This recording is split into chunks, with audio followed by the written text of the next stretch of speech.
اسلام میں آپ نے بہت سارے فرقے دیکھے ہوں گے، مگر کیا آپ نے کبھی فرقوں کے بارے میں سوچا ہے؟ السلام علیکم فرینڈز، میں واجد مرزا۔ دوستوں، جتنا نقصان مسلمانوں کا فرقوں کی وجہ سے ہوا ہے اتنا شاید ہی دشمن کی وجہ سے ہوا ہوگا۔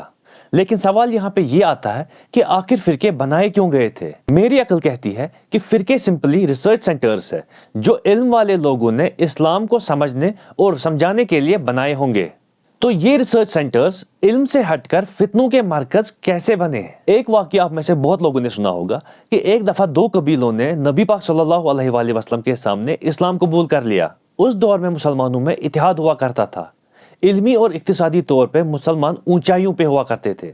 اس زمانے میں یہودی اپنے جاسوس بھیجا کرتے تھے اس کامیابی کو سمجھنے کے لیے تاکہ مسلمانوں کو گرا سکے۔ جب دشمن سمجھ گیا کہ اتحاد ہی ان کی کامیابی کا راز ہے، پہلے ایک قبیلے کے سردار کے پاس گئے اور اس سے کہا کہ محمد مصطفیٰ صلی اللہ علیہ وآلہ وسلم سے پتہ چلا ہے کہ اس دوسرے قبیلے سے اسلام کو بہت بہادر اور دلیر سپاہی ملے ہیں۔ پھر ایسے ہی دوسرے قبیلے کے سردار کے پاس گئے اور اس کے پاس جا کے بھی یہی باتیں دہرائی۔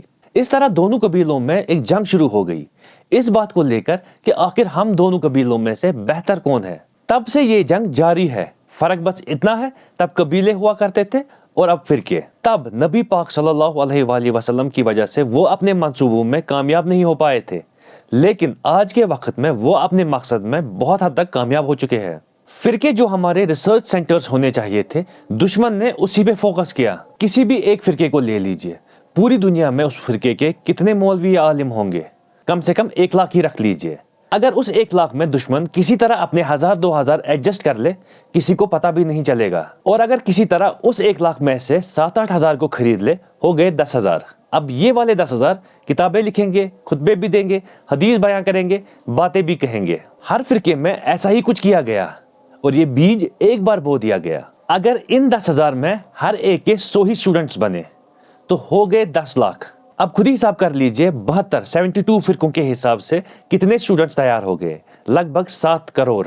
اب جو صحیح عالم ہے ہر فرقے میں، وہ نقلی والوں سے غلط بات کرنے پر بحث کرے گا، اور اس طرح مسلمانوں میں صحیح اور غلط کو لے کر ایک بحث شروع ہو جاتی ہے۔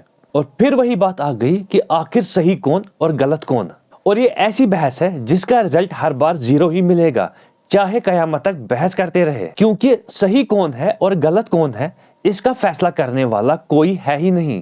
اب جب انہوں نے دیکھ لیا کہ مسلمان بحث بازی میں پھنس چکے ہیں، اب ان کا جہاں من کرے وہاں چنگاری لگا سکتے ہیں۔ اب جہاں چاہے بنا کسی محنت کے بہت آرام سے ڈیوائڈ اینڈ رول والی پالیسی استعمال کر سکتے ہیں۔ یہ صرف گلی کوچوں میں ہی نہیں بلکہ ملکوں میں بھی بہت فائدہ مند ثابت ہوا ان کے لیے، اور ابھی پرنٹ میڈیا سے لے کر سوشل میڈیا تک سب کچھ انہی کے ہاتھ میں ہے، تو جس نیریٹو کو چاہیں بڑی آرام سے پھیلا سکتے ہیں۔ وہ خود تو علم حاصل کرتے گئے مگر مسلمانوں میں جہالت اور ایکسٹریمزم کا کنسپٹ ڈالتے گئے۔ ایک ٹیچر نے کچھ سال پہلے مجھے ایک واقعہ سنایا تھا۔ کچھ صدیوں پہلے جب مسلمان ملکوں کی اکانومی عروج پر تھی، تب ان کے ساتھ ایک کھیل کھیلا گیا۔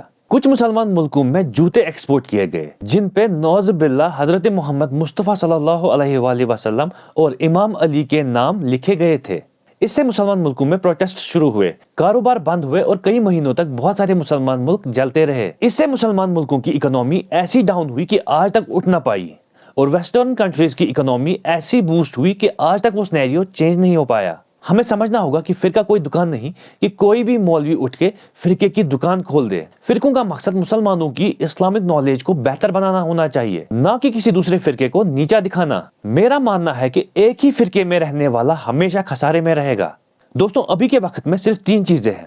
پہلا، قرآن سے علم حاصل کرنا تاکہ ہم صحیح اور غلط میں فرق کر سکے۔ دوسرا، ایسے مولویوں سے دور رہنا جو ہمارے دلوں میں مذہب اور فرقوں کے نام پہ نفرت بھر دیتے ہیں، کیونکہ یہ سیدھے جہنم کا راستہ ہے۔ اور تیسرا، فرقوں کے جال سے باہر نکل کر اسلام اور اچھائی پہ فوکس کرنا۔ دوستوں، سوشل میڈیا پہ جب بھی آپ کو فرقوں کو لے کر کوئی پوسٹ یا کمنٹ نظر آئے جس سے آپ کو غصہ آئے، اس وقت آپ کو سمجھنا ہے کہ یہ وہی پروپیگنڈا ہے، اس پہ کمنٹ کر کے میں اس کا حصہ نہیں بنوں گا۔ Thank you.